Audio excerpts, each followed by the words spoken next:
All right, we're back at it. As promised, tool inventory.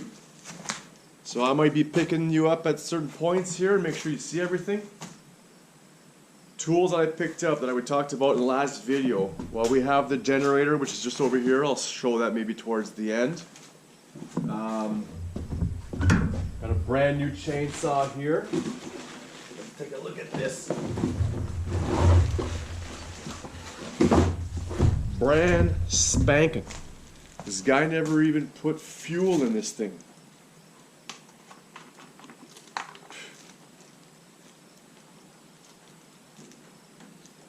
Nothing. Nothing other than the factory fuel they put in to test him before they let him go. No oil in here. Nothing. This is dry. That rope is dry. Brand new. Troy built. Pretty rad. That. We also got a weed whacker as well this morning.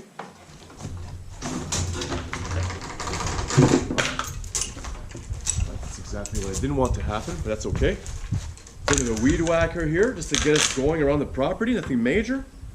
Home light, you know, good enough.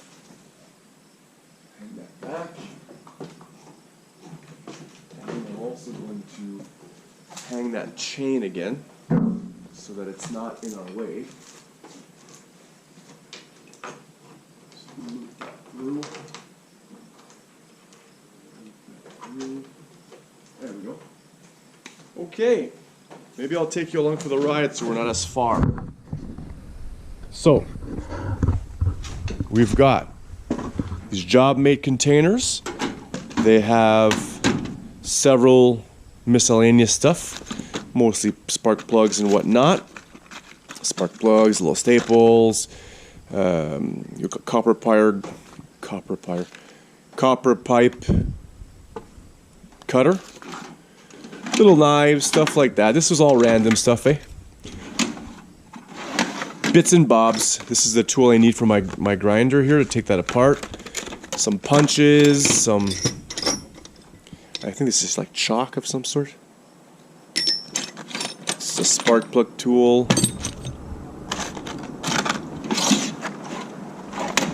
Whole bunch of pliers, snips, pliers, needle nose. This goes for the table saw or the miter saw.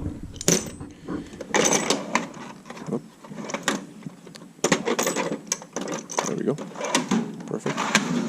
Some knives, files, a couple of knives here, just hooks for shingles or whatever.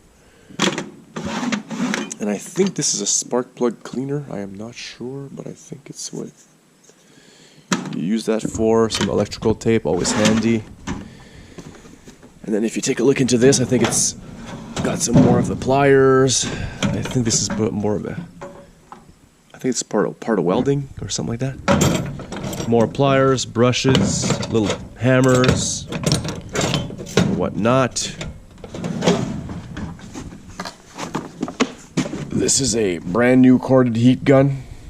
I'm not sure what I'm going to use that for, but I have it, so. And then over here is a compressor, Mastercraft compressor. We've already used that in a previous video. Worked well with this extension here. This is handy as hell. I'm going to install that somewhere. I don't know where exactly. Box of, I think it's called a hinge for the door hinges. And then a miscellaneous kind of Black & Decker full of screws and self-tapping and concrete screws. I think there's nothing down here because we took everything out. Yeah, we took it all out for easy purpose, easy carrying. And down here we've got ourselves a, I don't know exactly what you call that, but it's like a saw of some sort. I don't know, it's a Delta. I can't imagine what you would use that for, but I'll figure something out. And then just to open this there to show you what's on the inside of this. Another box full of miscellaneous stuff. I just bought these grinder wheels, and that's part of it. Weed whacker, just miscellaneous stuff, little cotter pins here, and how to drill a hole for maybe sending a pipe through the wall, screwdrivers. Again, more screwdrivers, you know, you'll never run out of screwdrivers here. Look at this, it's like an antique. Anyways, in there, in here, some more pliers. Oh, I wonder why he built this. What was this for? I'm not sure. And then on this side, some more pliers. I think these have to do with electrical stuff to separate, like, oh, it's for a, I think it's a O-ring for around like a piston or something like that. To remove that, you would put that in the rings and then separate that and then move it out. And I would imagine that this does the opposite, pulls things in maybe. Just random stuff, random little things. The gloves, all of these other shelves here, we pretty much emptied them because it was heavy. And that's in these other boxes here. So I'm just gonna go ahead and shut this so that we can get that out of our way.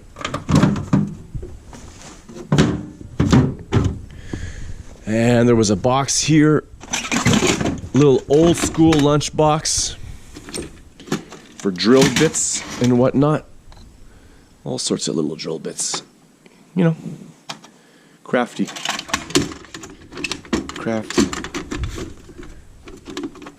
Let's just see if we can put that on properly. There we go. There we go.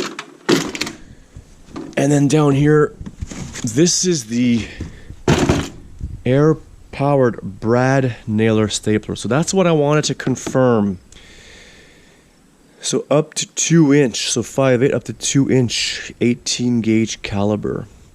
So I'm wondering if this will run these screw nails over here. Because 2-inch is still pretty...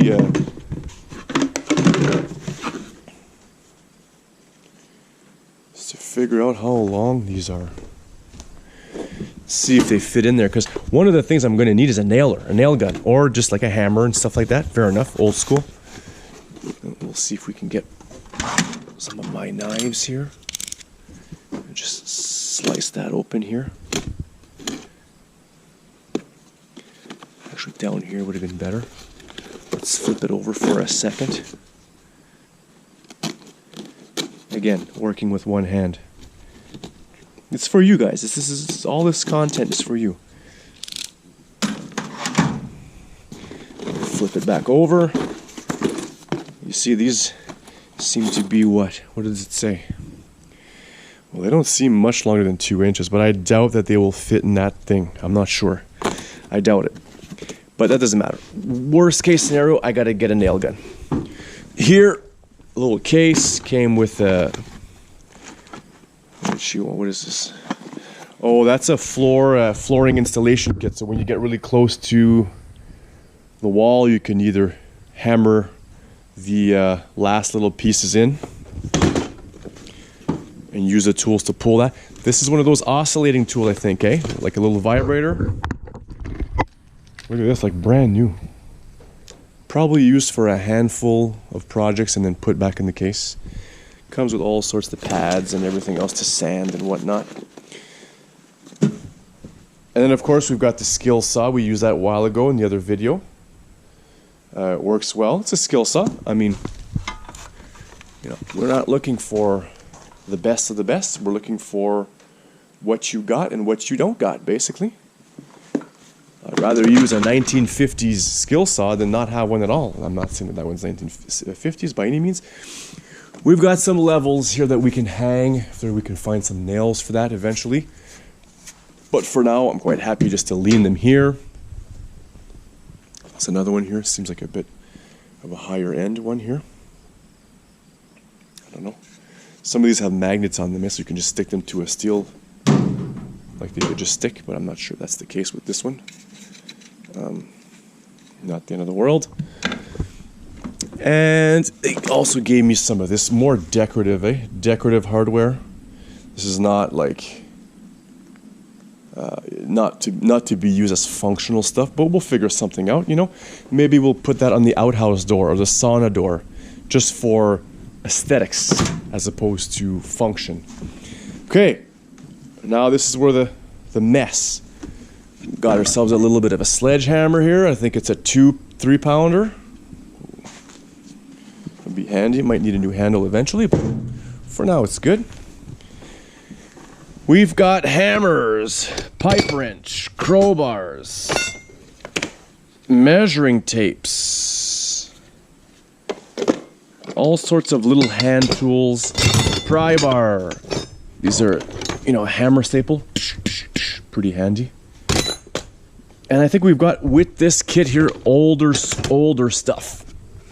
So let's just pull this out here. See, like an old plane, block plane. Wow, unreal. We'll move that aside. An old drill, right? You never know. I see these guys build stuff with primitive tools, and I gotta tip my hat to those guys. I mean, it's not everybody who wants to do it that way. I sure don't want to go back to the Stone Age when it comes to tools and whatnot. I want to use some power. And then again, miscellaneous nails and bits and bobs and screws and whatnot.